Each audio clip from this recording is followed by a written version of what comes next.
2 দশকেরও বেশি সময় পেরিয়েছে। চীনের মরুকরণ প্রতিরোধ আন্দোলনের অগ্রদূত ইন ইউচেনের স্বপ্ন ও এক মার্কিন দাতার আর্থিক সহায়তায় গড়ে ওঠা বৃক্ষরোপণের অঙ্গীকার আজ বাস্তবে রূপ নিয়েছে। তাদের সেই উদ্যোগ উত্তর চীনের বিস্তীর্ণ মরুভূমি এলাকাকে সবুজ ভূমিতে পরিণত করেছে।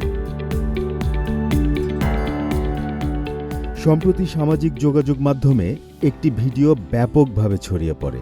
সেখানে চীনের চতুর্থ বৃহত্তম বালুকাময় অঞ্চল মাও উশু মরুভূমিতে দীর্ঘদিন ধরে কর্মরত জাতীয় আদর্শ শ্রমিক হিসেবে পরিচিত ইন ইউচেনকে দেখা যায়।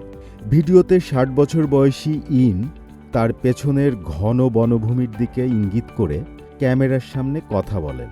ভিডিওতে তিনি 20 বছরেরও বেশি আগে তাকে ও তার স্বামীকে গাছ লাগানো এবং মরুকরণ রোধের কাজে সহায়তা করার জন্য $5,000 মার্কিন সংগ্রহকারী মার্কিন শুভানুধ্যায়ী রোনাল্ড সাইকোলস্কিকে খুঁজে পাওয়ার আশা প্রকাশ করেন।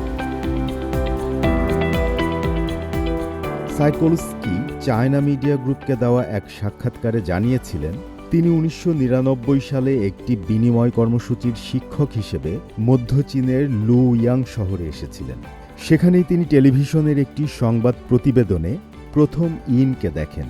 সেই সময় ইন ও তার স্বামী মরুভূমির প্রান্তে প্রায় 2000 হেক্টর জমিতে গাছ লাগিয়েছিলেন। ইনের এই অসাধারণ প্রচেষ্টায় মুগ্ধ হয়ে সাইকোলস্কি তাদের দিকে সাহায্যের হাত বাড়ানোর সিদ্ধান্ত নেন। 1999 সালের অক্টোবর থেকে তিনি যুক্তরাষ্ট্রের বিভিন্ন প্রতিষ্ঠানে ইমেল পাঠিয়ে অনুদান সংগ্রহের চেষ্টা শুরু করেন এবং শেষ পর্যন্ত $5,000 মার্কিন সংগ্রহ করতে সক্ষম হন। সেই বছর চীনের শহুরে বাসিন্দাদের বার্ষিক মাথাপিছু ব্যবহারযোগ্য আয় ছিল $5,854 ইউয়ান। তাই ইনের কাছে $5,000 মার্কিন ছিল এক বিশাল অঙ্কের অর্থ। সেই সময়ের স্মৃতিচারণ করেন ইন। আমি যখন ব্যাংকে টাকা ভাঙাতে গিয়েছিলাম তখন তারা আমার সামনে 30,000 ইউয়ানেরও বেশি নগদ টাকা গুনে দিল। আমি ভয় পেয়ে গিয়েছিলাম, কারণ জীবনে এত টাকা কখনো দেখিনি। তাই সঙ্গে সঙ্গে 50,000 চারা কিনে ফেললাম। দ্রুত বাড়ি ফিরে কিছু লোক জড়ো করলাম এবং আমরা অবিলম্বে গাছ লাগানো শুরু করলাম। 2000 সালের বসন্তে সাইকোলস্কি উত্তর চীনের সালাউসু গ্রামে ইনের সঙ্গে দেখা করতে যান। কঠোর প্রাকৃতিক পরিবেশ এবং ইনের দৃঢ় সংকল্প তাকে বিস্মিত করে। আমরা মরুভূমির মাঝখানে গিয়ে থামলাম। চারদিকে শুধু বালি, কোনো রাস্তা নেই, কিছুই নেই।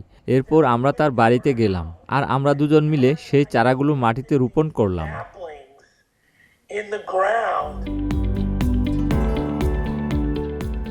বিগত বছরগুলোতে সরকারের সহায়তা ও স্থানীয় মরুকরণ প্রতিরোধ কর্মীদের প্রচেষ্টায় ইনের বাড়ির আশপাশের এক সময়ের অনুর্বর জমির 4,600 হেক্টরেরও বেশি এলাকা সবুজে আচ্ছাদিত হয়েছে।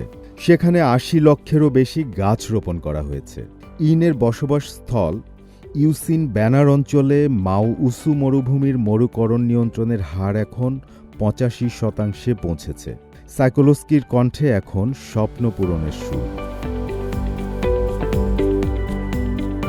ভৌগোলিক সীমানা পেরিয়ে চীন ও আমেরিকার 2 নাগরিকের এই যৌথ প্রয়াস আজ বিশ্ব জলবায়ু পরিবর্তনের বিরুদ্ধে এক অনন্য উদাহরণ। মাও উশু মরুভূমির এই বিশাল বনভূমি ভবিষ্যৎ প্রজন্মের জন্য বেঁচে থাকার এক নতুন প্রেরণা। সাকিব সিকান্দার, সিএমজি বাংলা।